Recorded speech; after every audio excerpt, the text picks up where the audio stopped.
1791. I remember it like it was yesterday.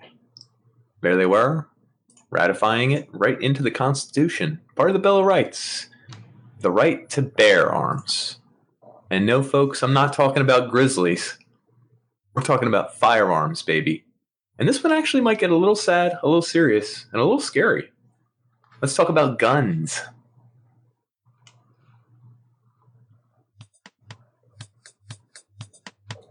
So I'm Dan. And I'm Nick, folks. We're old friends dissecting one topic at a time. People, technology, media, we've got it all covered.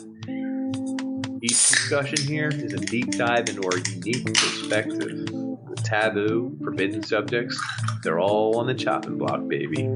We don't pander to popular opinion. We might even get a little bit dirty. Warning, this podcast may contain mature language and sexual content, and is for infotainment purposes only. Woo! So join us. Have a good time. Open up your ear holes, because we're going to fondle your balls. Open up those ear holes.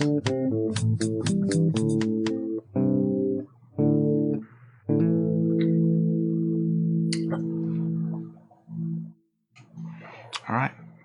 So I am Dan. And I'm Nick, folks. Welcome to the podcast. Welcome to the podcast. It's kind of a heavy topic. I don't know why you're smiling.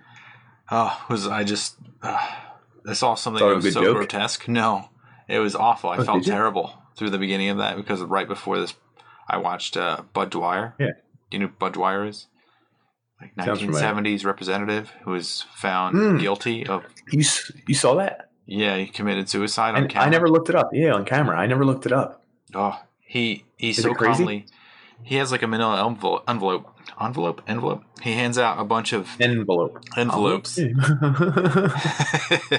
hands a bunch of them out to his, like, I guess his constituents or his friends or lawyers or whatever, just so calmly. Holy crap. And then he pulls a gun out of a manila envelope and just shoots himself on live camera. And it just immediately, it's like, he goes from very calm to like, no, don't, stay back, or nothing's going to happen to you people. And then he just writes through the mouth and he's done.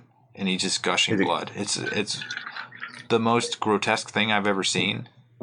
That's wild. I never saw it. And I know that it's a video, so I know I could find it online. I did search it one day, and it was on my phone. I couldn't find it. This is like 3 years ago. Mm-hmm. And now I know I could, and I probably will at some point, but I don't want to right now. And I wish I didn't, but I'll do it. Yeah, I don't. It's one of those, like, faces of death. You know, you look away, and you don't want to, like, it's horrific to think someone is alive and conscious and making decisions and then gone.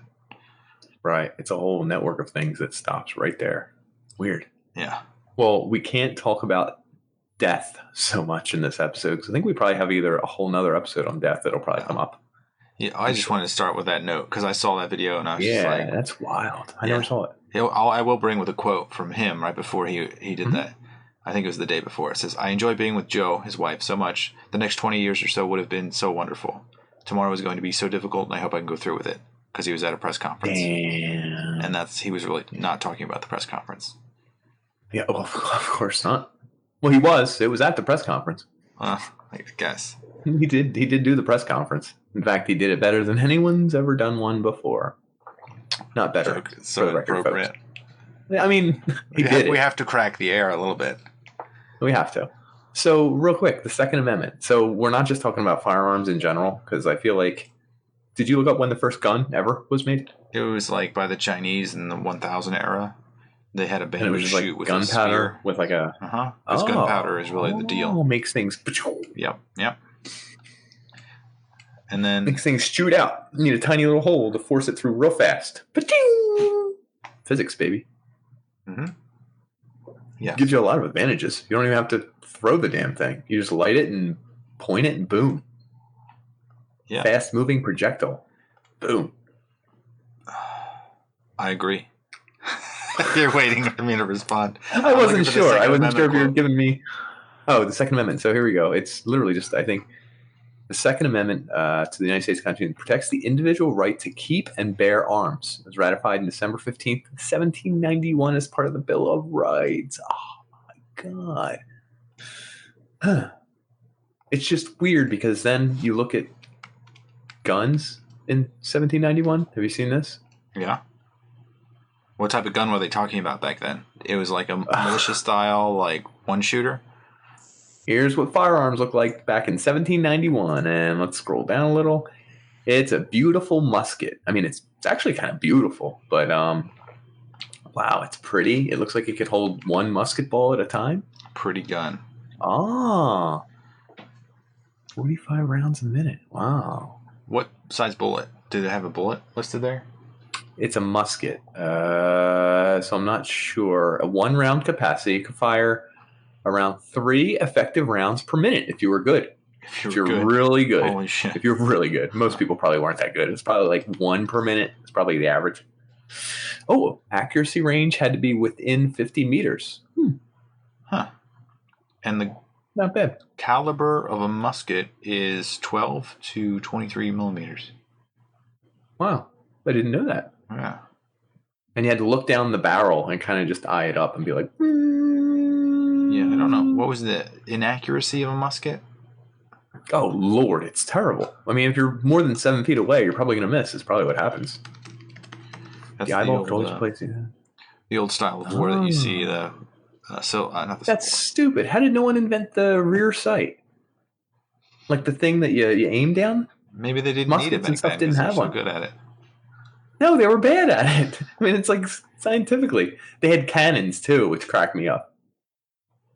Oh, people owned sets of dueling pistols back then, so that if you really got into an argument and some guy was really like smacking your wife's butt, like you're like, buddy, I got something. Let's bring it out. Let's go. That's awesome. Arms is open to interpretation. Some people say it should be cannons too. Oh, good point. So the idea behind it is a well-regulated militia being necessary for the security of a free state is a right to keep people to bear arms so they shall not be infringed. Yeah. Whoa, duh. So the whole idea was behind this whole idea, the right to bear arms, is so that the government couldn't be so powerful that they could do anything to you. You could fight back. Yeah, and this is right around when, the British we just beat, so they invaded. We just beat, but same idea. Militia-style attacks. Because before it was you stand in rows and you fired your muskets at each other. Screw that. That's the worst idea I've ever heard in my life. Yeah. I wouldn't. I'd be like, terrible idea. Running from that battlefield. Yeah, no, not at all. So, boom, gunpowder, we're shooting muskets, all this stuff. Like, back then, if the government was coming for you, they'd probably send to several people. You could probably fend them off or something with a musket of your own. I don't know. 2 muskets and your son. It kind of goes to like the Wild West. It's kind of the shooting rapid. I think the revolver is the Wild West. Revolver is the whole 6-shooter technology. As we refer to them as. Yeah. But like having the skill to take down multiple people, it was plausible back then. It was plausible, but not likely. Well, I mean, multiple at a time. Yeah. You know what I'm saying? Like, because it takes a minute to load the thing. Fire, yeah. Yeah. You can't fire more than one per half a minute, whatever you want to call it. And I mean, it sort of makes sense. Like, it shouldn't be illegal to protect yourself, right? Even nowadays, it shouldn't be illegal to protect yourself. But technology has come a long way. What did you say? From what? From a person with a knife, their fists, another gun? I guess. I mean, there's stand your ground laws and stuff like that. So let's fast forward a little bit. So you're allowed to have guns. Government has guns. You have guns. You can protect yourself, protect your family. Nowadays, guns have come quite a long way. Is that where we want to go right now? Yeah, we can go to... They're like semi-automatic now. Holy crap. You can. Look. No, there's a rule. There's a rule. Yeah, watch. I guess you do have, but yeah, I don't know. Oh, you have to. No, it's not getting us banned. Look. Ta-da. You're supposed to look. You're supposed to also have a yellow thing in it if you go to a gun range. That's a safety thing. Yeah, I know. So this is a Sig Sauer P226 Extreme Edition, right? As someone might know, I'm actually someone who owns a couple firearms. Not like a dozen. I own a handgun myself. Do you? Good on you. This one has a short reset trigger. It's good. Oh, did you cheap out? High Point. This is Sig Sauer. This is like a nice one. Point. Good weight to it. It's beautiful. These things feel cool. Like there's something about guns. When was the last time you fired that gun? So that's what I was going to say. It's starting to rust. It just sits in a gun safe behind me back here. Mine and does too. But that being said, once in a while I will go with my friends and or my parents. We'll go to the gun range like once a year or once every couple of years and just fire off some bullets. It's kind of, I don't know. It's like fun to do. Have you ever? It's interesting. When's the last time you went? Probably like 5 or 6 years ago. It was a while ago. It is interesting and fun because like there's maybe an anxiety and a nervousness that happens when you fire a gun because you never did it before and you don't realize the power. Have you fired a rifle before? Kick. Yeah.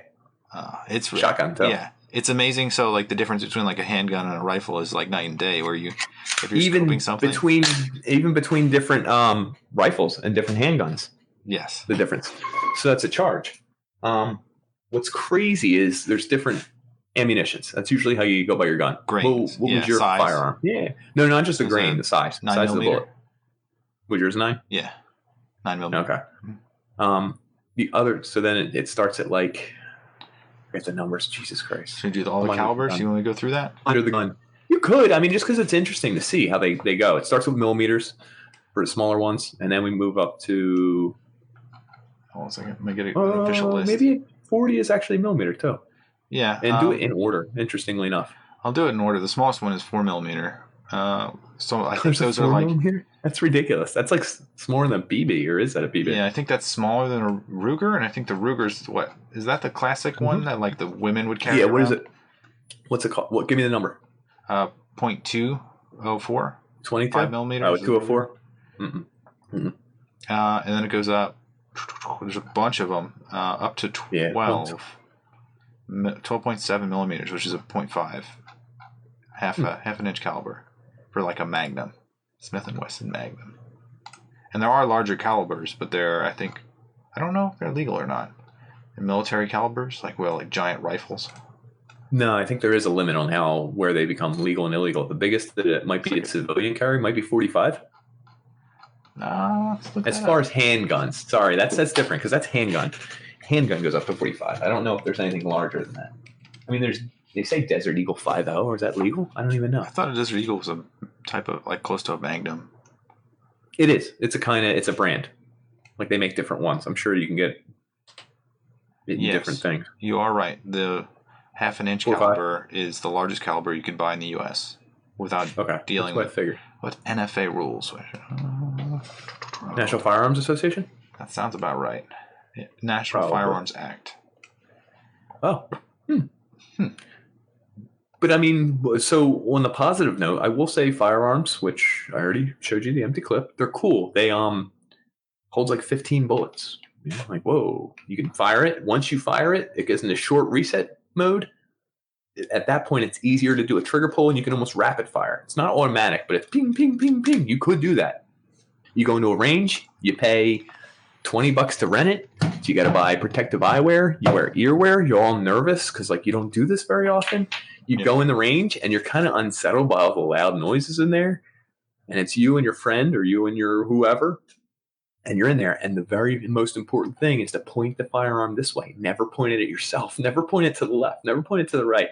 So the whole time you're trying to remember what the button is to feed it and the magazine and the release button and everything. You're always pointing it this way. And you're really nervous. And I feel like there's an air of who's going to touch it, who's going to load it. Like there's a weirdness to the whole thing. Yes. And then you do it, and the first shot, you look down the sights, and you're like, you're squeezing because you're ready to shoot, but you got to do it harder. And you don't realize it. And you're like, damn it. This moment is lasting forever.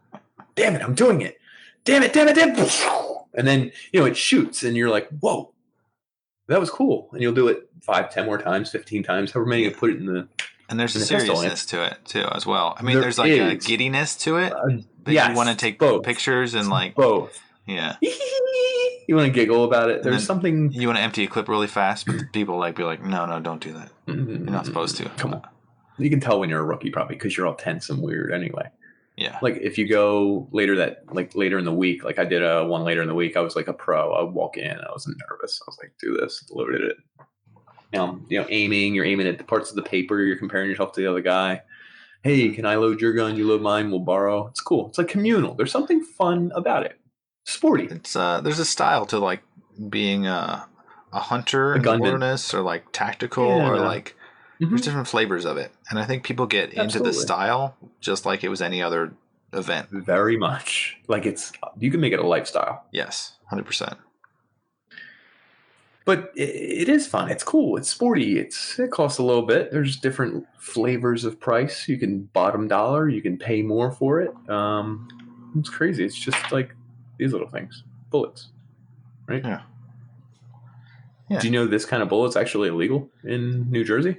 In New Jersey, it's not it's a hollow point. I thought hollow points were illegal everywhere. No, not in PA. Trust me, I bought it in the gun shop. If anyone's going to be all top bothered. I'm curious where because so the hollow point is intended to separate on impact and split. And it's little ridges or makes whatever. It more lethal because you can't get the pieces out, and it tears up your flesh even more. Well, yeah, and once it hits, it expands. So the force expands, it moves outwards. It's nasty stuff. But I only have one thing of hollow points, and we can get into the whole mindset of why I bought it. Why did you buy that? Yeah, exactly. It's cool, kind of in a way, I guess. Exactly, it's cool and weird an and area creepy you don't. Yeah, and the power you have in your hand. I've had the hollow points since I bought them. I never fire them because you don't use them at the range, and they're kind of the self-defense idea. Like, it's the stopping power. Because, if someone's on PCP, someone who's a gun advocate will tell you, and they're coming at you, you can shoot them with a 9mm bullet, and they will keep coming. They'll go through that. It won't stop them physically. Yeah. You looking for a wasp or something there? I used to have a stack of bullets, actually, here. Did you? That's not good that you don't know where they are, but... When I had my child, I decided I should put them all higher up. Or in a safe. Yeah. Or in the safe. And now you're hoping it's in the safe. I'm pretty sure it's in the safe. No, I know it's in the safe. But no, it's wild. I actually have a permit to concealed carry if I want to. Oh, nice. I mean, I never really have. It's just like I always was like, if I needed to, that'd be cool. And I got it. And you have to do clearances. So it's not very easy inside. You got to go down to the courthouse. Too? No, I didn't have to do any training, though. You don't have to prove that you know how to fire a gun. Not at all. I just have to get clearances from the government, local, state, and federal. We can touch on. Go ahead. Do you have it? There's let me rotate through this. Give me a minute. There's a gun act of, I think, 19. It's not easy and it's not hard. And now, is that across the entire United States? Because what gets me wild is that every state has different gun laws. Yes. So there's a gun act of 19. So, like, I can't bring this firearm into New Jersey at all. Like, I can't.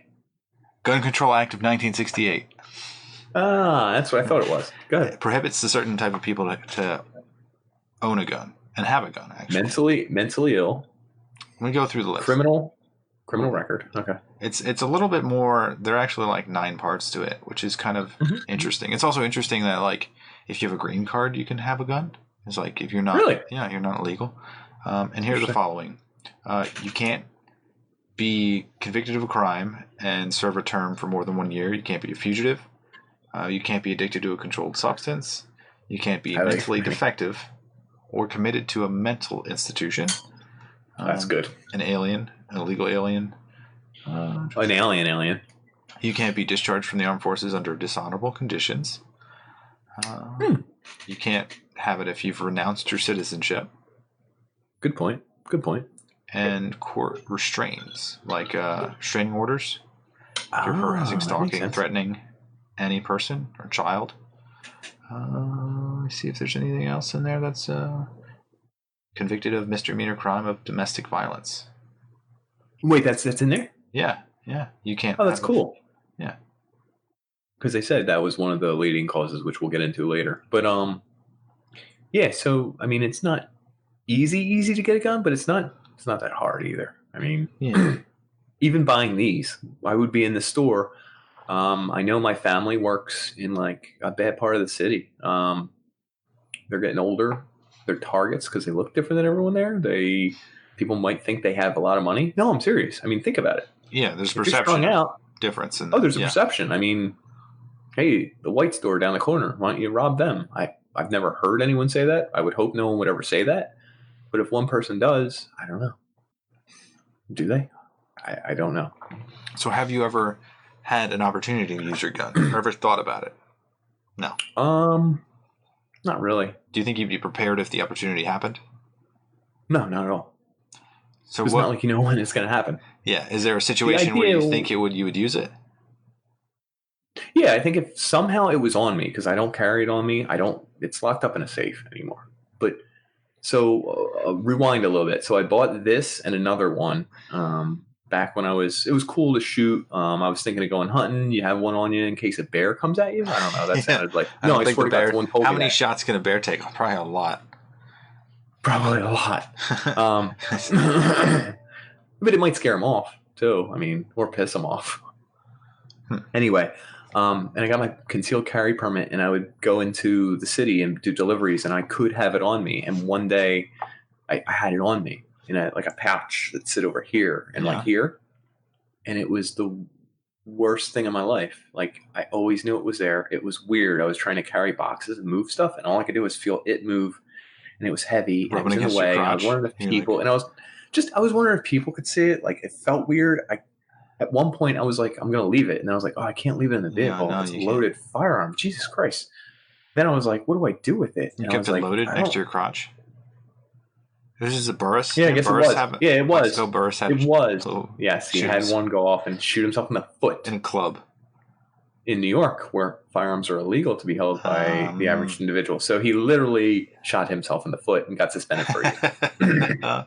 Idiot. No, but you don't keep one in the chamber is also an idea. So you have to cock it back to. Yes. But no, I had this thing on me, and it was such a pain in the ass and so weird, and I was always conscious of it that I was just like, no. Like even if I saw a crime happen, I don't know that I'd know who to point a gun at. Like, people are screaming, everyone's going crazy. I have a firearm. I can control the situation. I get out. Everyone's still screaming. I don't know who's the assailant. I don't know who's in trouble. Are you the assailant now? Because you have a gun out. Yeah. That's one of the training points. You don't pull it out unless you know you're going to use it. And then you have your target directly in front of you. Yeah, and you probably don't want them. Going back to my safe. I want to go shooting, but anyway. I mean, there was this phase where I bought 2, let's say, and one still at that shop, and so was there resting in a safe? Background check? Yeah, so they make you wait there for like 20 minutes, and they do a background check that goes to federal and maybe state levels. Yeah, maybe. Yeah. They check to see who you are. You have to have your ID, everything else. But it's a cool experience. You're in the gun shop. You're looking at all these cool things. You're like, I like that. I like that. I don't know. It is different than anything else. National Instant Crime Background Check System. Now, I think Texas is different, because I don't believe that this background check system happened for me. I don't recall it. I remember going to the store. The guy already knew what I wanted. I think I don't even know if I think I gave him my ID. Maybe he recorded who I was. Did you point to it? You're like, this one? Yeah. I mean, he may have checked your ID via that. Yeah, I don't know. He might have, because I did ask him for it ahead of time, so I'm not sure how much he went through. So if someone's listening, they're like, "Oh, that's illegal. Let's go get this guy." I don't know that this happened. It doesn't feel like it happened. I don't have a background that's they may have been quick. Me. Yeah, they may have checked it out. May have done whatever. It is an instant criminal background check system, so it's got to take 10 minutes though. But anyway, why doesn't this happen for everybody? Well, you know the loophole or whatever? The gun show loophole? Mm-hmm. Yeah. If you buy it at a gun show, you don't need to. I don't know. Make any sense. Or the other loophole is where if you are selling it privately, like you're not a licensed gun store, you can just sell it to whoever you want. They don't need to do a background check. You have to No, but there is a transfer system that has to happen. You have to have it transferred, at least in PA. In certain states. Oh, is that true? But you don't want a gun that's been sold to you to show up in a shooting. Oh my God, that's a super federal crime. Yeah, it sounds terrible. Exactly. It sounds terrible. The other thing to think of is, I forget. Wow, I was in the middle of a sentence. So what's I guess the fantasy of owning a gun allows you to protect your home, right? So that's the instance or where your family, or stop crime. Like if you saw someone with a gun and a ski mask, life. Stop, freeze! Like you would be the hero. You know what I mean? Yeah.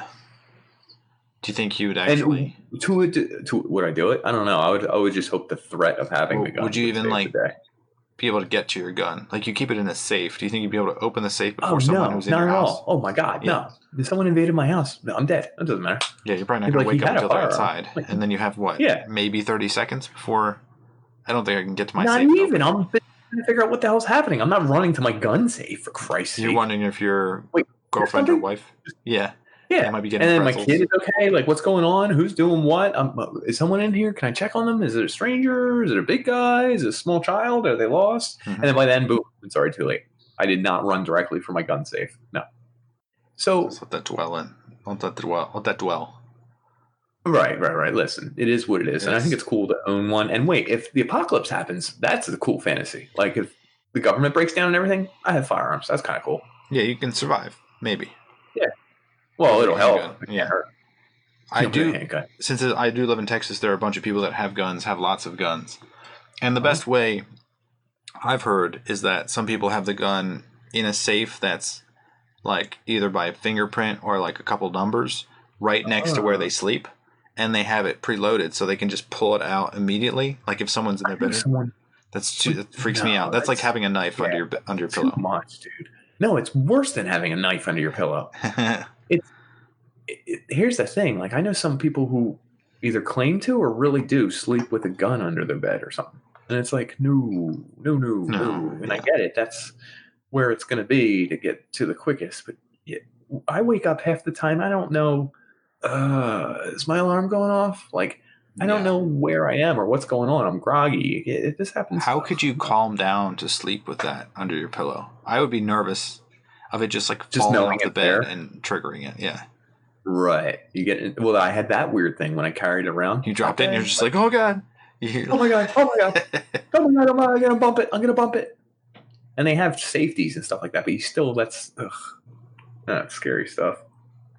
And again, I love shooting. I had a good time. I've been out in the woods. We shot pistols off a balcony at some stumps, and then we did rifles.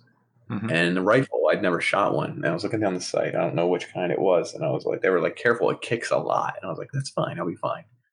No, it kicks a lot. I said, I'll be fine. They said, it kicks a lot. And I shot it, and it hit me right on the nose. But like this much. And I know that's hard to explain, but like it just tipped my nose. And I was like, oh. And they were like, did you hit yourself in your nose? I was like, no. I lied because it didn't really hit me real hard. It like barely grazed me. But if it push the mic back a little bit, like an inch. Oh, I'm sorry. You got excited. It scared the hell out of me. Yeah, when I get excited, I get loud. Boom, and I go off like a barrah. Yeah. And then I did a shotgun, and that rocks your shoulder. But all these things. I haven't shot a shotgun, but I want to. Oh, dude, it's cool. And I was so ready for that when it didn't, knock me down or anything. But all these things are cool in a sense because it's like in a scientific, jock, fun guy, exploding way. Yeah, that's where it's cool. But to make it part of your everyday life, it kind of scares me. It's tedious. Yeah. Too much. It's tedious. It's scary. Like there's not as much reward as there is risk. Yes. Can we touch on the risk? Yeah. Which one do you want to touch on first? Children? Oh, the biggest one. Is it? I think so. I mean, it makes sense. Accidental deaths by gun were like equal to the intentional deaths by gun. You don't have. No way. Do you know how many? Did you have suicides in there? Yeah. I think Did you know the highest rate of death by firearm is suicide? Yeah. By a large margin. Do you know what the margin is? Dude, it's ridiculous. It's like 50% of all deaths are suicide. Uh-huh. And do you know of people who commit suicide? So I'm counting that as an accidental. Well, it's intentional in the moment. But most people who try to commit suicide it's after the fact, they say they don't, like they won't commit suicide. They won't try it again if they accidentally try it first time. That doesn't sound very convincing, but they will not try it again. Yeah, most people regret doing it or attempting it. Here's on doing this whole research thing. People who commit suicide, 5% are cutters, 7% poison themselves. The rest. gun. Yeah. Isn't that wild? So no, what 95. 95? Or 90 or 92, whatever the hell. I thought you said 5 and 7. So that would be 88%. That's weird. I must have wrote the number down wrong. You wanted it to be Unless higher. people poison themselves and shot themselves. Maybe it was 85, and then the rest would be others. That would make sense. And then that's 3%. I could never, commit suicide, and if I couldn't do it by any of those means, I don't know. I don't think that... Are you jumping off a building? Because that wasn't even on the list. That's probably under one. I might do that, actually. It's pretty flashy. If you're on top of a burning building, that's logical there. Your suicide is a burning building? Yeah. I don't think that's considered suicide, Would you rather burn to death or No, but is that called a suicide? I don't know. I don't think it is. If you're in a building that's on fire and if the flames have come to the 90th floor and you're on 91 and you jump and die, I don't think the coroner says cause of death, suicide, jumping. Do you think the insurance claims, they come in like he jumped? Ooh. That would be an interesting... It's like World Trade Center, the person who jumps, it's like you don't get the reward. I don't know. That would be... I want to look this up. Shit, I want to know because I feel like insurance companies are just slimy enough to do that. Yeah. That's insane. Ooh. Mrs. Rochester. We just looked into it. Her husband's death was suicide. I'm really sorry. What do you mean? He was in 9/11. He jumped. We have video evidence. It's like... Can you Google something like that? Like, I feel like that's way too complicated. The first website that popped up is Catholic.com. Oh, no. I'm not going to... I'll do Yahoo Answers because that's less official. Someone said staying in the fire would be suicide, too.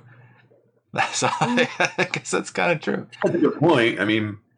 Because you have a chance of landing on a magical ferry or something? It is logical, I guess. You could potentially survive somehow. Like those people that skydive and land in a bush, and they're like, maybe break their legs or something, but they're still alive. That's wild. I never heard that. Mm-hmm. That's kind of cool. So, guns. Yeah, what was the rate? You wanted to compare United States versus everybody else? Oh, what?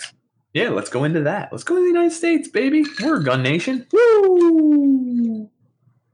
So the United States has what? Per person, each person has 1.2 guns. Yeah. They have 20% more guns than the population. Yeah, we have 20% more guns in the United States than we have people. That's staggeringly not a good sign. That's insane. Although, how many do I own? You own 2. I own 1. We're right around the average. Wow, that's weird. It's weird that it's... Like, I'm sure there's people that have, like, 30 to, like, 50 guns. 30 to throw off. Right, sure. Yeah. And I guess the weird part is that that Gun Control Act of 1968 prohibits a lot of people. You would think, like, what? That's got to be, like, 2 to 5% of the United States? Oh, I was going to say, like, I was like less than 5% from where you were going. But, yeah, so, yes. I look at it this way, too. The families that will never own a firearm and don't own a firearm. There's, like, you can kind of feel it oftentimes. Nervousness. And then there's ones who own, like you kind of mentioned, like, they own 30 and they have a gun safe. Yeah. They have I knew somebody a plethora, who was really wealthy. An ammo. Yeah. They had a gun room down in their basement. Good. It's insane. It's crazy. And also, I think like, people our age are physically fit. If someone were to attack you without a gun or a knife, which seems odd that they would try, they would be expecting a fist fight at that point, and maybe it'd be kind of equal. You'd probably end up with a concussion. It's kind of equal. Yeah. I mean, you could lose, but you could also win. It's kind of equal. There's a good chance. If one side has a weapon, that probably increases their odds a lot. Knife, gun probably increases it a lot. Mm-hmm. What were you getting at with that? I'm sorry. Oh, I'm just saying, like, once you get older, you lose that physicality, and you worry because you become more insecure. Age. Yeah, like my parents, it took them a while, maybe until they're like 50s, until they realized that, like, I can't fight somebody who's like 20 or 30. Like, I'm just not strong enough to fight them, so I have to, like, balance. Do they have firearms? My dad owns a firearm. Yeah, that's wild. You know what's crazy? My firearm this is the only firearm they have. And I don't know if it's legal, but I was going to do a transfer of title to them. But I figured A, we have the same name, and B, apparently if it's immediate family Mm-hmm. and it's somewhere where you commonly are, then it's Mm-hmm. considered okay. Does that make sense? I was like, oh, okay. Familial shared firearm is legal? I guess. Well, think about it. Husband and wife, is it? I guess so. Right? Because there's no way you can have to be like, no, I have to transfer it to her tonight because I'm going out on the town. No, I have to transfer it back to him. I'm going away for the weekend. Like, do you know what I mean? That wouldn't make sense.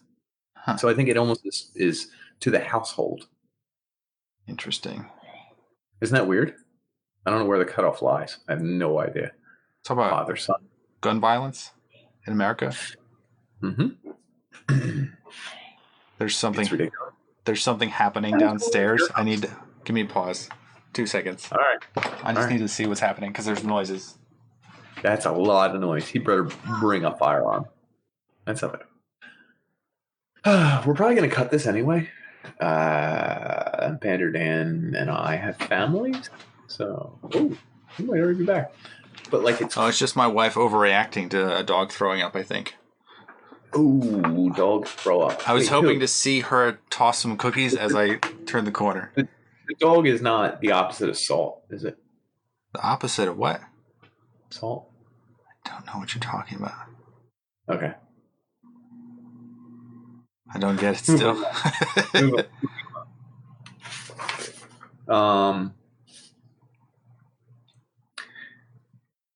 So gun violence is bad in America. Mm-hmm. We're literally the worst. We're the worst at it. Not only do we have twice as many guns as the next country, the homicide rate is like, what, 10 times or something ridiculous? 10 times. I think we're 10 times worse than the next closest state.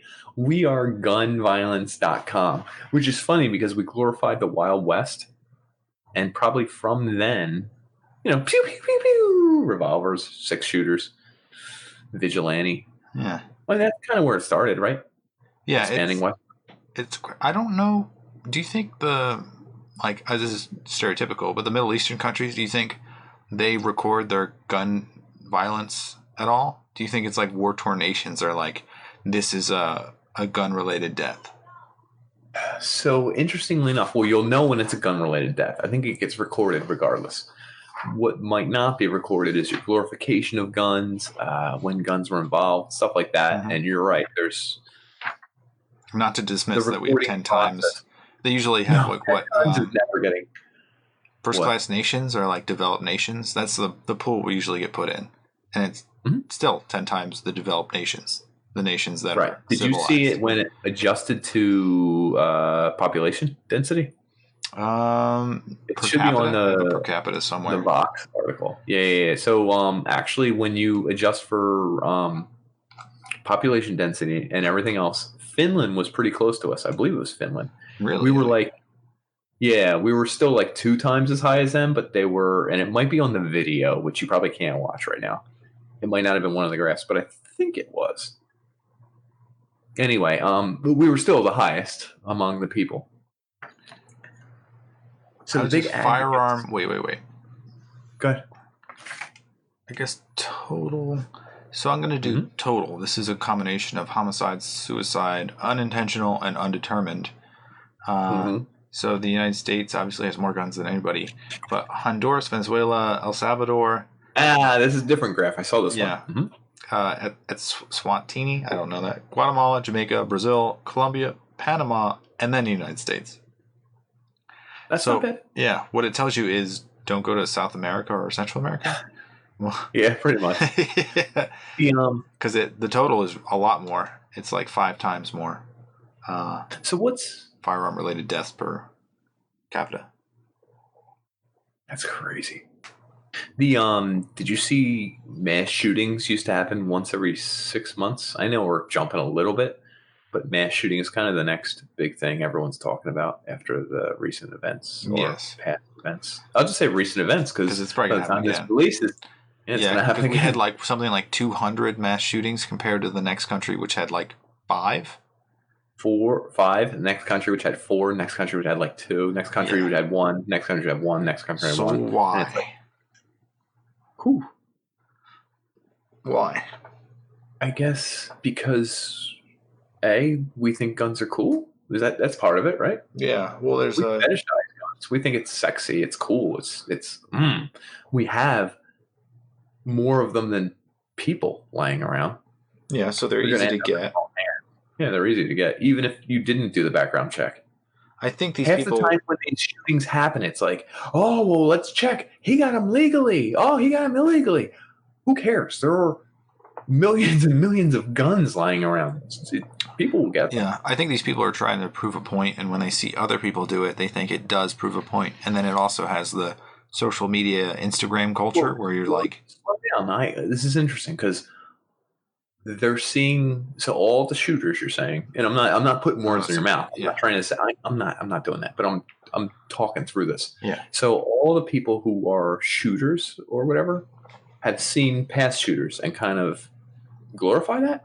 Yeah, I think there's like a desperation quotient for like people who are like, I guess suicide goes along with that. People who are it's definitely suicidal because crime of desperation. They plan to die when they do this. So like the United States is also very high on crimes of desperation. It's like for some reason people here, even though it's interesting, it's that they feel like they can't get out of whatever they're in. So there's people that are like, again, it's multiples. It's like 10 times where people commit these crimes of desperation because they're stuck. I guess being the wealthiest country also creates people who are looking at the wealthiest people. Yeah, and then they figure that it's not like this is not where they're supposed to be, and that's what they do. Well, this is weird. This is almost why certain Muslim or Middle East countries say they hate the United States for this exact reason you're saying. They glorify wealth. They don't care about family. All they care about is posting Instagram pictures and looking beautiful, and it's very shallow, and there are no values to it. Family values are on the decline, I think, too. They could be. I mean, it's tough to tell. I don't even know if you can do a study for that. I'm sure there's a my study is how many of your neighbors do you really know? I've recently become very friendly with my neighbors because I was chopping wood shirtless the other day. Stacy and one neighbor came over to me with a beer, a gentleman. Oh, nice. And said, you could use this. And we talked for 20 minutes. As soon as he left, my elderly Asian neighbor came over with an Asian brand soda.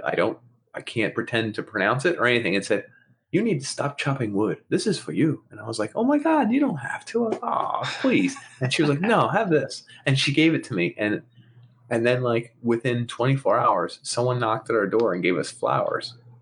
And was like, I have extra flowers. They're running around. You better take them. And I was like, okay, thanks. And everyone is like, your neighbors are in love with you. And I was like, who wouldn't be?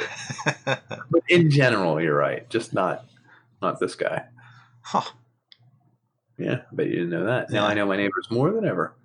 But most people don't know their neighbors the same. But I think that has more to do with the internet and stuff. And you're also living in a suburb in a house with grass and people see green. Yeah. I guess a majority of the city dwellers might not see green. They might not be in a condition where they have their own space. It is interesting. More on edge. No. On city, actually, you know your neighbors better. You think so? Do you think you rely on them more? Yeah. They're around more? You know them bump better, into them because the physical space is smaller. Yeah, 100%. And then, like, because I have a lot of land between me and the neighbor, I'm like, oh, I got to mow it. I got to do this to it. When I work in the city, like, everyone knows everyone a little bit because it's in a smaller area. You have more communal spots. Like, you might have to take public transportation where he does too, and she does too, and you go by the same spots. So I won't get into the. Well, that's an odd stat because I think that most of the mass shootings in America happen actually in suburban areas, or like the killers are from the suburbs. Because they don't know their neighbors. I'm telling you, suburb thing. There's this thing about mass shootings where I would say 90% of them are white male and in the 30-year-old range. Yeah, I guess the people who have felt like they missed something in life. Yeah. Well, it's weird because that's the most privileged class, right? So we would say they're the ones who should have the most leg Expectations. up. Yeah. Sure. Yeah, yeah, right. I'm not saying they do, but let's say they do. When they're not successful, maybe they feel like they missed something. I don't know. The most regret for Yeah. not Well, achieving, I underachieving, guess most underachieving. for not. Well, they We're wouldn't say assuming they here. underachieve. They would say they blame society for not letting them achieve. Yes. Everyone else in this area gets something, but I didn't. It's like I. So here's the thing: a practice I do. You keep making that Windows fail That's sound. not. There's another computer in this room that's Oh, okay, cool. stealthily beeping at me. I don't know how Cool. to turn that off. So the most interesting thing you can do, and I don't think it's right, but it brings light weird questions and weird answers, is take a side of something that's ridiculous and pretend it's the good guy. Yeah. So Assume their perspective. yeah, because they think they're the good guy, whoever this is. I still don't know what the hell the Las Vegas shooter was doing. That's like the Garlic Festival shooter. Yeah, I don't know what he was doing either. The Vegas guy. What the hell? Why How he do was we just not like know? seeing if he could do it? Like, come on. It's There's gotta been be 2 years. purpose. Someone give me a story. It's weird. It's weird that people can take their hate out on random people. Like you can't empathize with a single person in that crowd. Listen, I could see someone shooting like everyone who cut them off on 76 or something. Like that makes sense. Cause and reaction, yeah. Sure. I don't get when you don't know a group of people. What are you doing? Yeah. They could be just as bad or worse off than you. Is it just someone who has no empathy, I guess? I have no idea. Sociopath, psychopath? I guess they have to be. I don't know. I touched on something a second ago we were going to go into. I forget what that was. That Las Vegas shooter, you still don't know why? I don't know why. I will look that up, though. You can look it up, dude. You're going to find so many web pages. It's not going to give you a proper answer. It's just weird. Did you know we don't have more? God damn, that's weird. Not determined. It is weird. Weird. So that guy was like what, on like the 20th floor or something, just shooting out into a concert or something, shooting into a chesney. Is his name right? Chesney. I said it backwards. That's so funny. Yeah. I usually do that on purpose. I did that by accident. Kenny Chesney concert, like just unloading into strangers. No one knows where it's going. Like this is also a weird thing. The people who do this tend to be, I want to say, unhinged. They want to be like they're in a war game or a war movie. Yeah. So I guess reality is warped for them. So a lot of people, when this stuff happens, they always take it out on video games. They say video games prepare you for it, and they make it so you're desensitized. Do you feel desensitized by playing Call of Duty? No, absolutely hours? Not. No. You should see how scared I was to shoot my 9mm firearm in a shooting range. After in video games, I shot millions of Nazis in the head, like point blank, like with extreme accuracy. And then when I came to really shoot one, I was like terrified. I was pooping my pants. Now I got more comfortable with it and everything, but it had nothing to do with the video game. You know what I mean? Yeah. In order for you to feel comfortable, you have to have grenades and a knife, and you have to be wearing a flak jacket. Where I think have martyrdom. Yeah. I don't know if I die. Grenade ding, ding, ding. Son of a bitch. No, where I think video games are bad is that a kid who might not know better might try to use a firearm or something for the first time and think it's normal. So that's like fear. That's a first time thing. That's not like a adult recurring thing or a mass shooter thing. I don't think. Again, I don't know. They have to do more research. And if they had only done more research before 1996, when Congress cut the CDC funding for gun violence research. Oops. Did you come across that? I did not. They cut the funding for it? Oh, yeah. CDC was getting funded by Congress. And in 1996, they passed an act that cut the funding for gun violence research. that they were doing. They just cut it out of the blue. Interesting. I'm not saying the NRA did it, but so that goes along with like securing your gun. There are a lot of stories of like people just like leaving a gun out and a child gets it, and it's just like, yeah, that would ruin me. And I take the precautions to make sure that they would have to know the combination of the safe, and for them to know it means that they're of a certain mind, that they're capable, you would think. Sure. And it's also very high off the ground, so they'd have to climb up there too. So there's effort involved. If they were to get in there and look at it and play with it, by that age I should have told them and explained to them the seriousness of the gun. Like if I can't So do imagine. you plan on explaining guns to them and letting them see them and maybe learning to use them by like a certain age? I have no idea. What age would it be? I was thinking like you probably don't want to do it like right at puberty, but like maybe shortly after. I was thinking puberty because like 13, 14 is when you're like you can be. I mean, it's not like they're sexually turned on by the gun like the rest of America. But you have a lot of angst when you hit puberty because you have no idea what's happening. True, but there's a seriousness that comes along with being pubescent, right? Yeah, I guess so. I guess.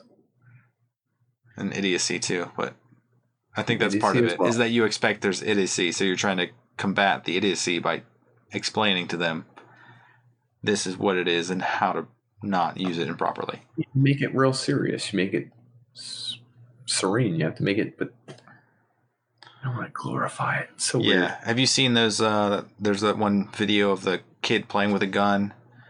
He's older, so he's like 16 or something. He's like waving it around, and then it goes off by accident because he's an idiot. Don't have a loaded gun. Don't do any of that. Don't ever. And his mom runs in and starts yelling and slapping him, and he cries like a little baby. He cries like a little bitch. I was gonna say little bitch, but you didn't. Thank God you didn't. We'd be banned. But yeah, how are you that dumb to be like, you'd never play with a loaded gun ever? So one of the guys from Chicago, a guitarist, singer, somebody, the group Chicago. Okay, I got you. In the park, another day in the park. 46 and 2. Yeah, 46 and 2. Yeah. Is it? I don't even know. 46 and 2 is a Tool song. No, 25 and 64. Anyway, like a man, they do a lot of songs. His party gig was he would pull out an unloaded gun at parties and I believe fake shoot himself. One time it was loaded, and I think that's how he died. I have to fact check this one. Oh, please do, because I mean this is like what I've heard down the grapevine. Chicago gun accidental death. Maybe. Terry Kath? Maybe. Like I know. I didn't research this. It's just what I've heard in musical circles. Let me see. Anyway, that's crazy. You imagine pulling a prank at parties that was like your big move, and then one day it fails? I hope it's true. No, I don't hope it's true. No, I do hope it's true. I'm not even sure. Oh, no. His quote is, "Don't worry about it. Look, the clip isn't even in it." He was too stupid to realize that you can have a bullet in the chamber. Damn. Oh. Died instantly from the gunshot. 8 days shy of his 32nd birthday with a 2-year-old. Damn, he was young. Oh, yeah, 2-year-old daughter. Damn, he's younger than us. And then his fiancée married Kiefer Sutherland. Really? Good on her. Good job.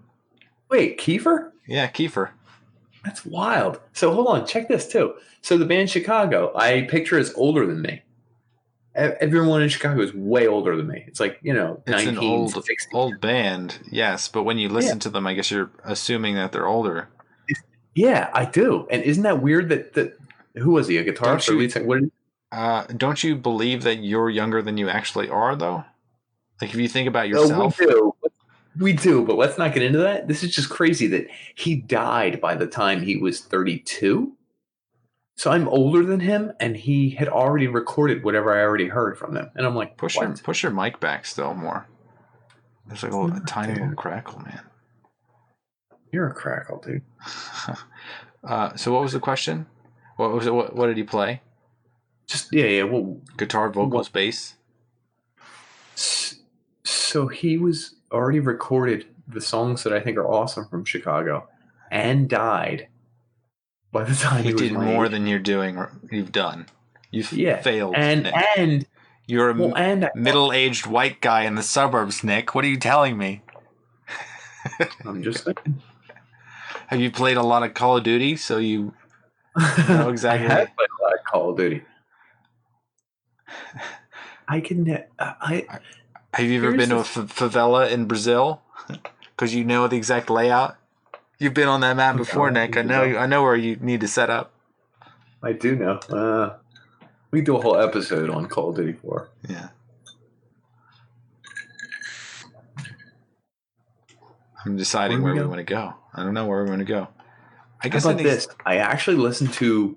So I don't know if anyone's figured out by now, but we're kind of anti-gun without being. We are? Like one of the. I think we are, but like not. I think I'm serious about guns.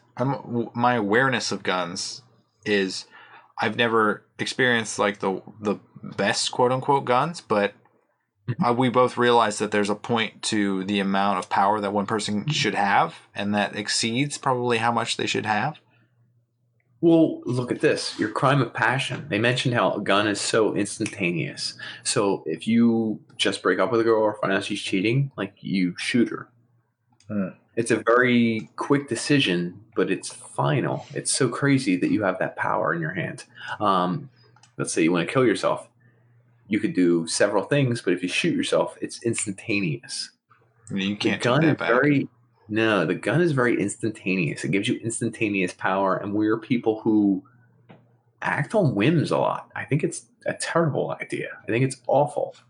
I think the common person will, even if it's one lapse of judgment, one time, you might shoot someone or yourself or someone, a loved one, or shoot at someone and miss and kill someone else, and it's over. It's done. It's a one and done.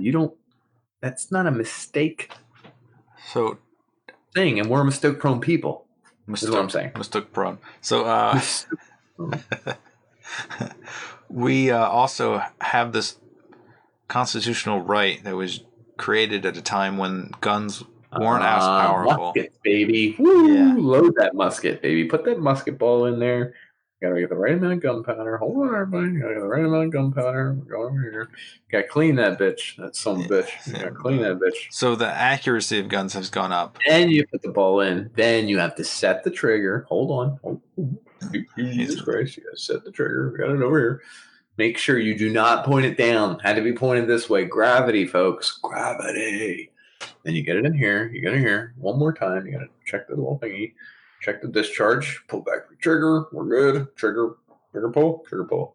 Then you look down your musket rifle, and you are ready to shoot some motherfucker with your second bullet. It's like, Jesus Christ, I could have timed a watch on that one. 20 seconds. Yeah. So, what are you saying? The rate of fire has gone up dramatically, and the accuracy has gone up. Has it? Yeah, so if you have a bump stock, it's somewhere. A bump stock is. You're talking about AR-15s, et cetera, long gun. A bump stock essentially takes out the trigger, so you can hold down the trigger and it will, I would say, vibrate or bump bullets out of your gun at a rate of, I think it was about 500 per minute. Yeah, it sounds about right. So we went from 2 to 3 per minute to 500. So if you were completely accurate, you could kill 500 people in a minute. That sounds outrageous, but it's not likely, but it's possible. But it's plausible. Yeah, plausible. And then you also go into the range of like military weapons. So you go up to like Gatling guns. My God, dude. Wait, did you know there was a law? Oh, I gotta find this. Oh, please. Okay. Gatling guns fire about 6,000 rounds per minute. Did you know the NFA, the National Firearms Act, any fully automatic weapon made before 1986 is fair game to civilians? The grandfathered it in? Yeah. So this is something called there's something called the M134 General Electric Minigun that you could buy. I don't know that they make anymore. I'm sure there's only many amount. The gun can fire up to 166 times per second. Holy cow! So this is That's part. legal. This is in That's the. legal to buy. You can buy it for your home. But you can buy a regular gun and then put modifications on it that You make it absolutely fire can. above that range. So it's not that hard for these people to be deranged and figure it out and then commit these acts. So you can buy an AK-47 here and buy parts afterwards to make it an AK-74. No, did I do that wrong? I don't know what you're. I don't What's know the famous one that everyone knows? 47 is the more famous one. Oh, then you can buy a 74 and make it a 47. I'm sorry. Because you can't outright buy an AK-47, which is great. You shouldn't be able to. But you can buy a 74 and modify it so it shoots exactly like a 47. So there's also this military gun that's called Metal Storm, which is the fastest shooting gun in the world. Oh, I looked this up. Go ahead. It's like 1 million rounds a minute. It just came. Did it just recently come out? No, 2016 is when the story is, but the video looks like it's from like the early 2000s. But imagine firing 1 million rounds in a minute. Like the only way that makes sense is if you're like flying very, very fast and like each bullet like has an actual time to like have different distance. So you could like spray. And spray an area. Pray. That's so wild. Spray and pray. I don't even know that. Is there an application that makes sense for it? Yeah, one. Fear. I can name it. It's like touch on something interesting. Yeah. The ability to do something is a deterrent. Guns assuage fears. It's kind of. Swash. Yes, I said it. Assuage. I said it. I think it's a swash, isn't it? I've never Down heard in the anyone comments, say. let's see who knows better than Nick. So that brings up my next point is that I don't know if it's UK or London specifically. I think it's United Kingdom where the police officers don't actually carry guns. They Correct. call in the military. Bobby.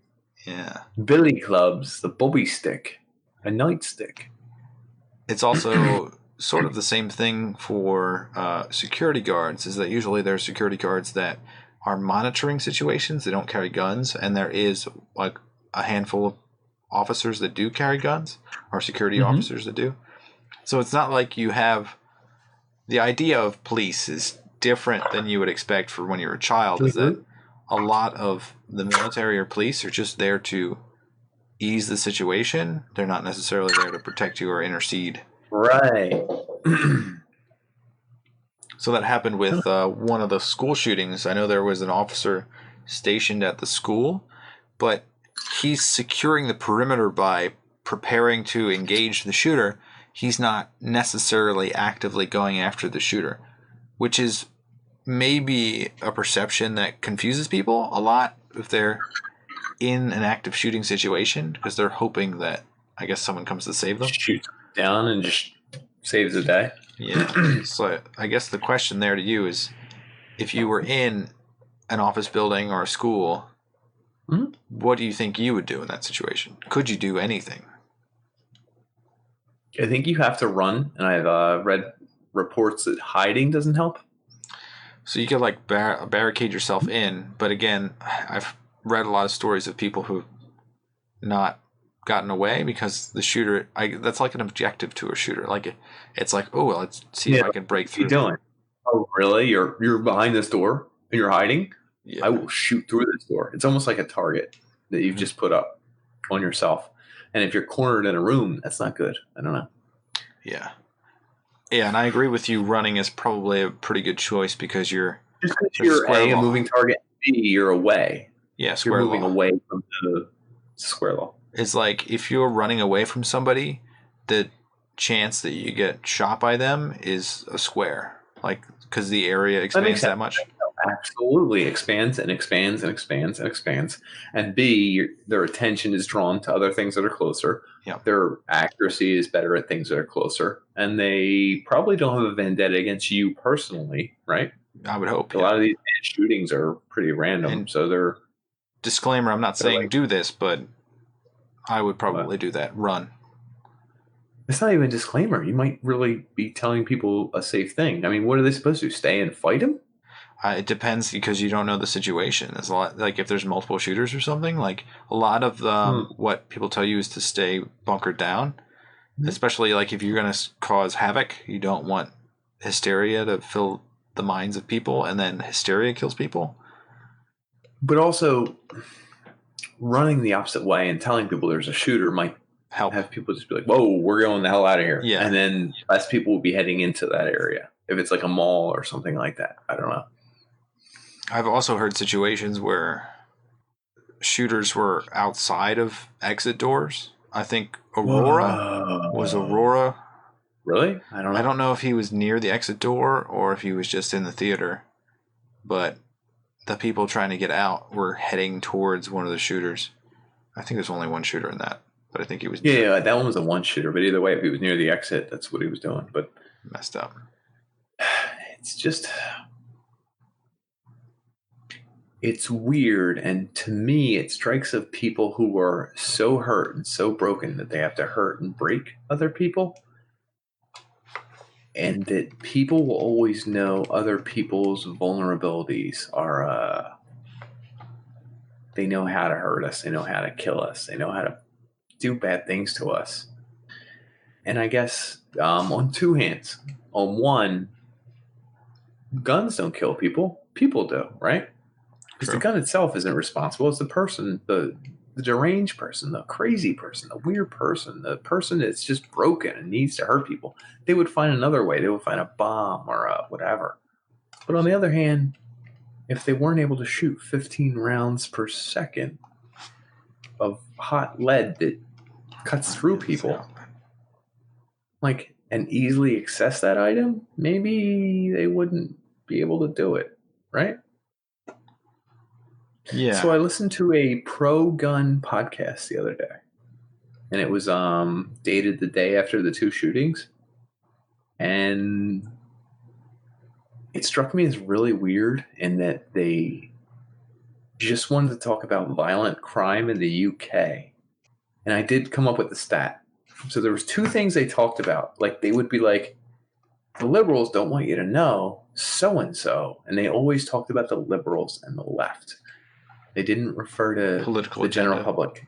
Yeah, it was very politically charged. It was like right out the gate. They were like, here we are at Gun Chat. The liberals don't want you to hear this. And I was like, okay, what's going on? Let's open mind. I want to hear what he's got to say. I forget his name. He said, did you know in the UK, crime is up ever since they cut down on gun use? And there is an actual stat. There are 2,034 violent crimes per 100,000 people in the UK. They did it by person because we have different populations. In America, it said there are 466 violent crimes per day per 100,000 in the US. So that's like 5 times more. Most of them involve knives and stuff like that. I don't know if they count bottles and fights over soccer clubs and stuff like that. But I was like, okay. The next thing they talked about was how now the liberals are going to come for the guns, and they need to realize that guns help people. You know, it's very pertinent because this is right after the shooting. They said liberals are going to say, we need to end gun violence now before the bodies are even in the ground. We here think it's more important to think about those who died by gun violence. So you'll but Unitarian, right? Wild. Utilitarian? Utilitarian, I am. Mm-hmm. Good. So you're going to hark on... greater amount of people. So yeah, so this always bothers me too, is that when it does happen, it happens to a very small percentage, not discounting the souls that die, but the balance that guns allow, it evens the playing field for people who actually want to do harm with guns. You don't hear the stories of people who have a gun and prevent something. So that's what he brought up. He had a stat I'd never heard. He said, Stacy, I have you on here today. And she says, absolutely.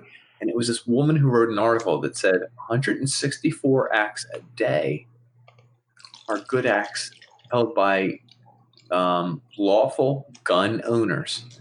They stop crimes. They prevent people from being hurt by bears and animals. They stop other people from bullying other people or shooting other people. Uh-huh. Just good guy gun thing. Yep. We said there was 160 some a day. Stand your ground. Yeah. And the liberal media never talks about it, and they felt hurt by it. So there's the law of coming to the aid of someone who is in harm's way and peril. Yeah. It's like immediate peril has a weapon, I believe. Immediate threat. Immediate threat to someone else. Like the typical one is if your neighbor is being attacked by somebody, you're allowed to draw your weapon on them and prevent them from continuing to attack them. Yeah, that makes sense. I mean, if someone's hitting someone with a bat over and over, you can shoot them too. I mean, don't shoot them in the back though. If they're fleeing already, you're not allowed to shoot them. Are you shooting them in the back if they're hitting someone over the head with a baseball bat over and over, and you're behind them? The trick is to kick them from behind and the back. The trick is like a donkey kick. Is circling over until you're constantly circling around. Yeah. You can't shoot me in the back. Can't shoot me in the back, and then punch backwards.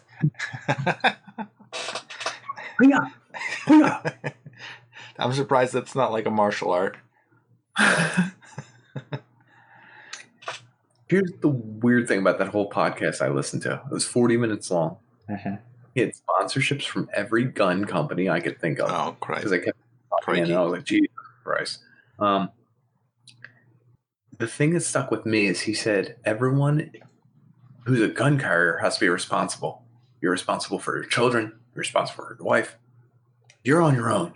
You have to consider everything as a threat. And I was like, okay. I mean, once you got here.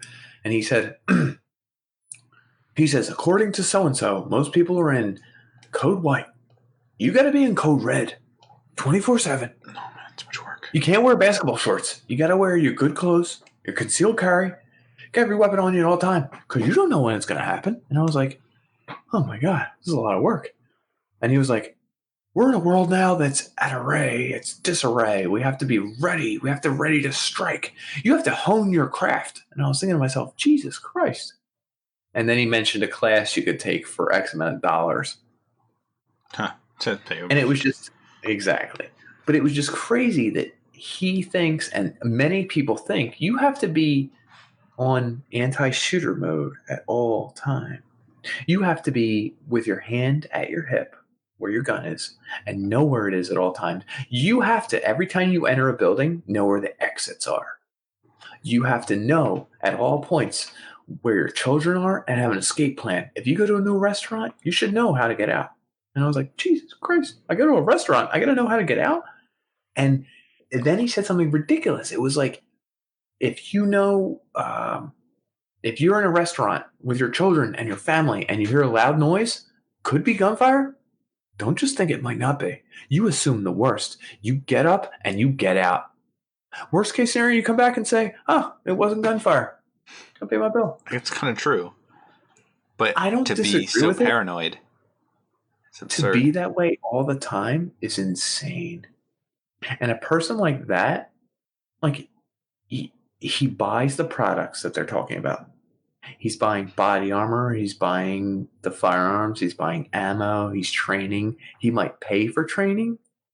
He's on red alert all the time. What the hell is that? Like, you're always thinking of escape routes in a shooting scenario? Jesus Christ, dude.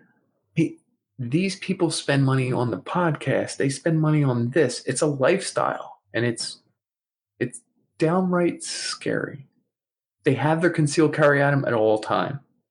This is what he said to his viewers. He could. Is there a limit to the number of concealed carry guns you can have? He might get 5. Have you just had one on every part of your body that was concealed? I had it for one day. I was uncomfortable. I didn't want it. Not for me. Like, these people, the other side, the people who love guns so much. Yeah. Extremists. Oh my God. Like, they almost want to create a war scenario where they're at war. They're always ready. They're vehement about it. Yeah. Because he said, don't be at white where you're calm and everything's peaceful. You're at red. Go red. If you're not at red, you're going to be dead. You have to be surveying every situation. And this is a crazy thing. If you're surveying every situation, you're putting your money into it. You're putting your time into it. This is your lifestyle. You're looking for trouble. You're looking for friggin' shootings. You're looking for all this shit. It's kind of scary. Mm-hmm. You carry with you at all times. You're always ready to pull your trigger. Always ready to pull your friggin' gun out. Like, I don't want that person around me either. I have an uncle who carries a firearm with him at all times, right? He's a little overweight. He's a little older, and now he shakes. So every time he goes to grab it, no. he pulls it and goes like this a little bit, and he hits it, and he hits this, and I'm like, oh my god, Jesus Christ! Oh my god, point it over here. Oh my god, Jesus this is Christ. like a driver's license. Like if you're too old to drive, you should have it revoked, but you can't revoke it based on age. Retake a test. Yes, you should. I agree. But you don't have to prove that you can fire a gun to own a gun. You don't have to prove you can fire a gun to have a concealed carry permit. Yeah, it's nuts. It's crazy. Yeah, like we're letting crazy people have guns, and I'm not talking about crazy like we discussed earlier. Mental illness defined as crazy. Right. We're talking about people who are just obsessed with an idea. Quirky people. I don't like it. So there's also the craziness of like Winchester. Have you ever heard of the Winchester House? Is the widow of, I don't know, damn it, Mr. Winchester. Yeah, of course. Good. I don't care. She built a house that was so convoluted because she feared the deaths of the Native Americans. Their souls were coming after her. So she literally built a house that was too confusing to navigate so they couldn't find her. Like the house in the Jack Nicholson movie, The Shining. Shining, yeah. This one is in, I think, San Jose. Winchester House.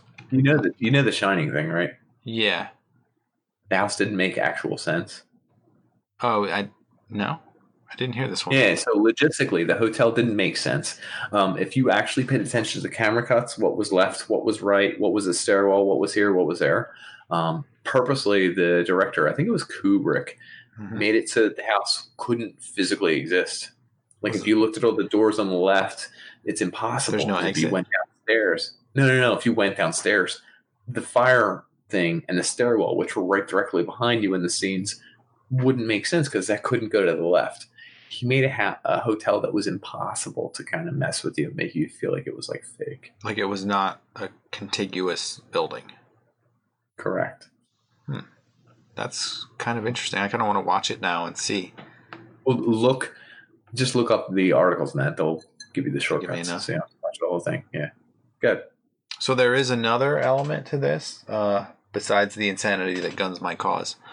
There's a show called 19-2. Have you ever heard of it? No, I have not. There's one episode, number 1 in season 2, where they actually have a school shooting, and they do it in one take. It is very impressive to watch. It's very frightening, and it's impressive. I'll just say it's impressive. You should watch it. As it goes through so the police are coming to a school, and it's following the police as they're trying to clear the building, and there's so much confusion and people wondering what's happening the whole time as they walk through the building. There's so much confusion at a car accident where no one knows who did it. Everyone's giving you weird information. Some people say this, some people say the opposite. Some people say no, there was only 3 cars. Some people say it's 2 cars, and it's like that's a 2-car accident. When you're staring at it, there are people staring at it. When you talk at a shooting where multiple people are involved, timelines, individuals, hearsay, who broke in when, other people, they went over here, No, I saw them go over here. There's 2 of them. No, there's 5 of them. There's 2 of them. There's 3 of them. There's 2 of them. There's 5 of them. Jesus Christ. It's when that stuff happens, that's what breeds the misinformation too that you see on the internet. Conspiracy theory type things. Yeah. So do you believe in waiting periods for guns? Like what do you think should be done? 100%. Yeah. I agree. There should be like 3 days seems like enough to cool down from whatever you're pissed off about. I own firearms and I don't care if they restrict guns owning to end. My objective is weeks away, maybe years away even. Give it a month. I don't give a damn. This is the thing to think of. We used to own guns for what? We said at the beginning of the episode, so the government could overthrow you or protect you from the government or protect you from an invader or Native Americans back in the 1700s. the hell is a handgun going to do against the government who could drop an atom bomb on my house if they really want to? There's literally nothing a handgun can do to protect me from the government. You could shoot it out of midair. Like if you could see it and just like. No, it wouldn't work. I'm pretty sure it would keep falling. 100% it would keep falling. I'm pretty sure it would keep falling. But there's a chance. Even if we shot freaking... It's plausible. No, I don't. It's plausible that you could ignite. I'm pretty sure you're screwed if the government... Pretty sure means it's plausible. No. Prove me wrong, Nick. Prove me wrong. I'm going to take on the government with a handgun. No, you're not. So I think, does that cover everything you wanted to? There was one stat that I think 25 million actually do get a background check. But of that 25 million, there's like 5,000 or 6,000 people that don't. So really? Yeah. Is that the gun loophole or whatever the hell it's called? Mm-hmm. We didn't even talk about hunting, which actually isn't bad. I don't mind hunting. Yeah, necessity to survive. Which states have the most guns?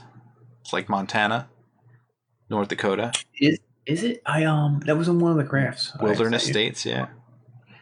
That makes sense. Yeah, I mean, there are parts of the country that you're rural enough that you actually need a gun to feed yourself, kill a deer, and eat the venison.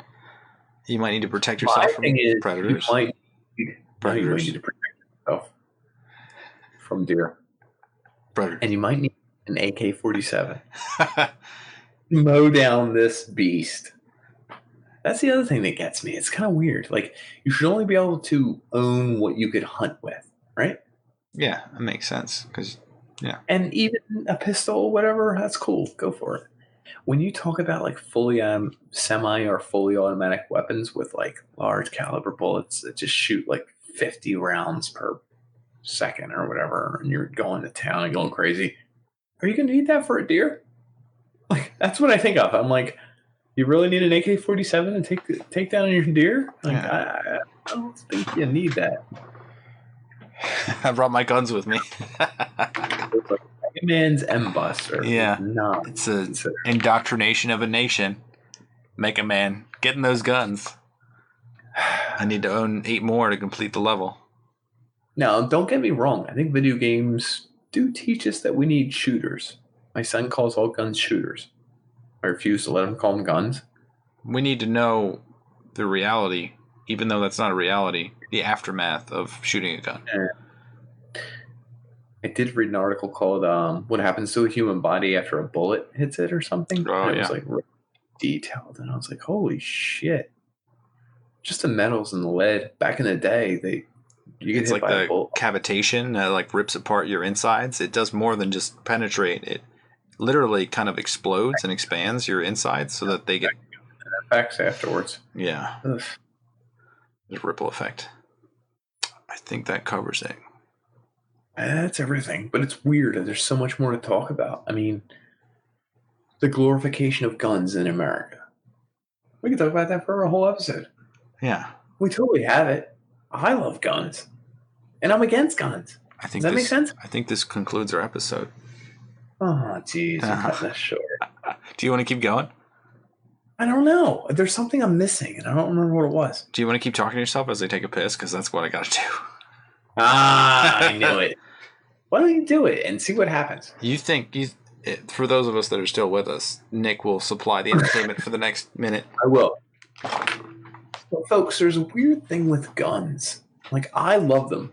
I'm in between. I don't do the whole we need guns for everybody and everybody should have their guns. But I also don't do the whole no one should have guns. Like, we should outlaw guns entirely. I will never own a gun. I'm in between, as you clearly see. I fired a firearm. I've owned a few firearms. It's just, I don't think, if they told me tomorrow, if Obama told me tomorrow, ex-president, I know, this is not that dated, we're coming for your guns, I'd be like, go ahead, dude, take them. I don't care. Can you pay me for them? Can you give back the money I paid for them? I'd be fine with that. It's like, I think guns are cool. I think guns are a sweet science. There's something explosive and fiery and powerful about them. And think about them in movies and stuff is kind of cool. But practically, I don't know how often they get used. I heard that stat 160 times a day or something. Someone is saving a life or something via guns. Stat is probably bullshit. There probably is sometimes where a gun is useful. There's sometimes where I'm glad someone has a gun. There's sometimes where a gun solved the problem.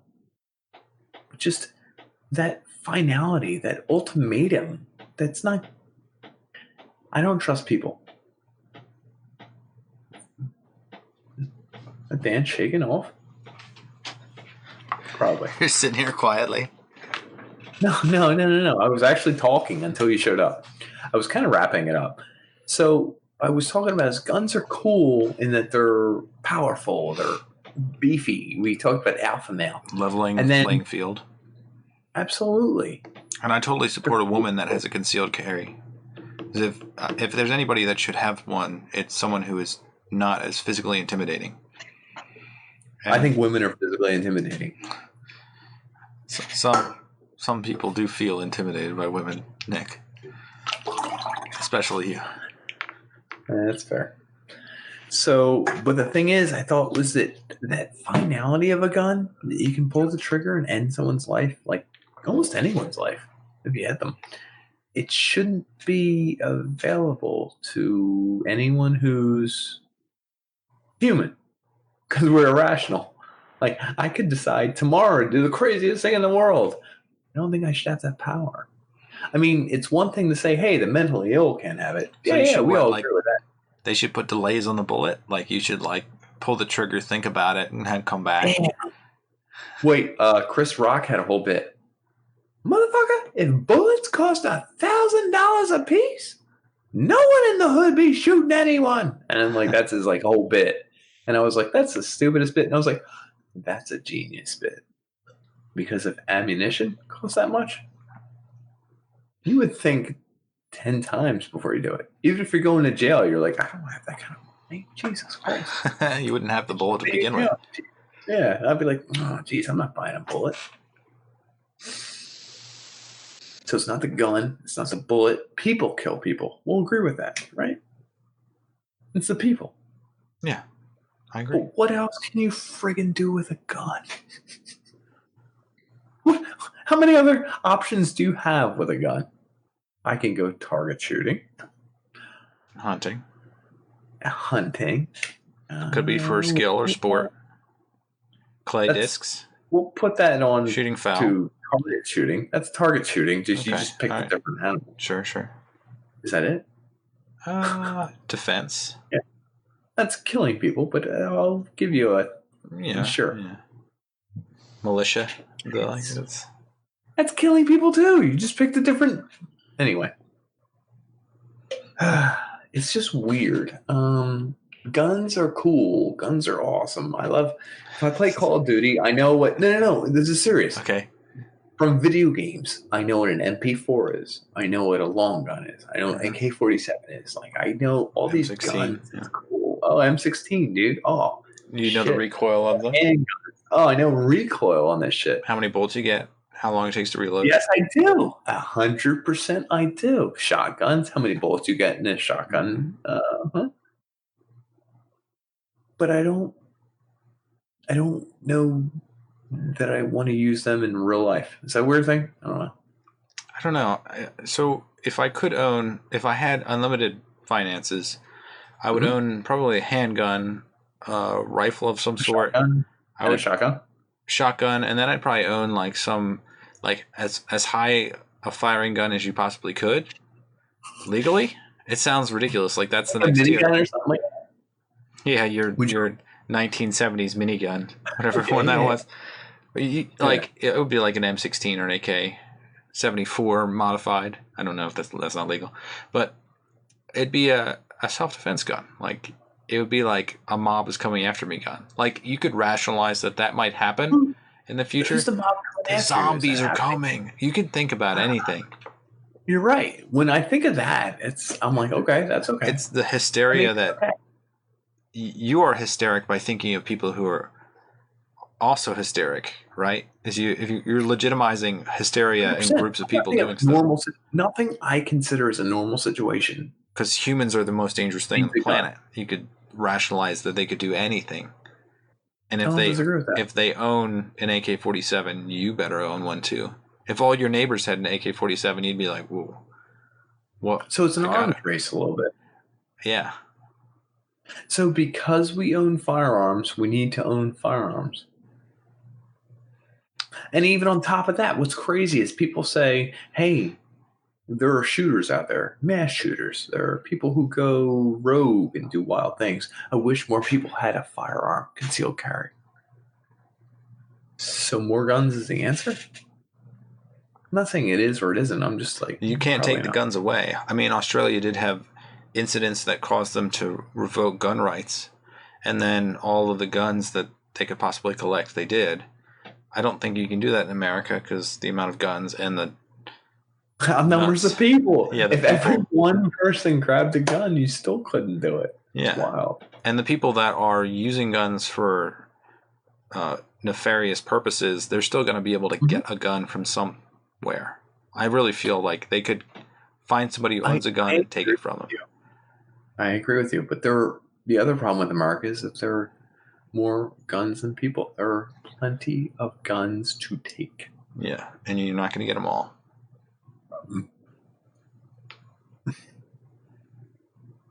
That was a good finishing point. This concludes our episode. Folks, thanks for listening.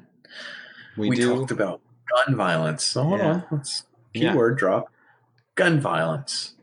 Children with guns. Gun control. Have kids. Any guns that NRA. I don't care if a man and man gun, Barrel. man and woman gun have kids. Whoever has kids is called a gun kid. Barrel. Why are sawed-off shotguns illegal? I don't know. Is the spray? I don't think they are. Must be the spray. No, they are illegal. All sawed-off shotguns? Uh-huh. It might be a state every I've ever played. Hotline Miami? Have you played that game? No. You've never played Hotline Miami? I have not. Jesus Christ, I gotta send him a message immediately after this. Anyway, gun violence is crazy because video games make it happen, we've decided.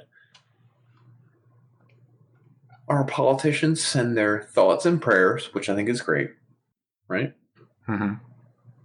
So one side says gun control, we're going to take all the guns away. One side says we're going to send thoughts and prayers and we need more God. Yeah, talked about homicides. We're somewhere in between, and we talked about homicides, suicides, accidental discharge. Nick showed his hollow points. His SIG, my high point, I did not show. I thought it was not couth. Appropriate. Yeah, I don't know. It's probably going to get you banned. Me banned by association. Talk about background checks. The National Instant Background Check System. I'm sure there's an extra word in there. NICS. Yes. And we talked about bullets, what they do, legal recourse, school shootings. Metal Storm, Gatling gun. Did we talk about bulletproof backpacks? Oh my God. That's a new thing? Protect your child? Yeah. Oh, I swear to God, you can buy bulletproof backpack for a kid. And I'm like, you want to talk about heroes to finish it? Are there heroes?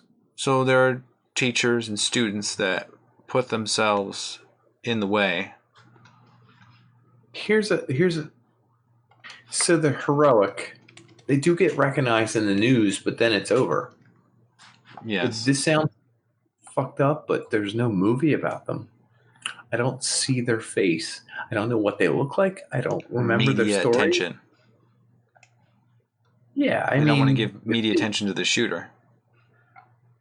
Right, all right. We're not trying to give media attention to the shooter, but right now we have, and I'm like, who is it? What is he doing? What is his motive? It's weird. So let's just say, because I want to know. For the people that put their lives out there to protect other people and do the right thing. Seriously, that's the bravest thing you can do.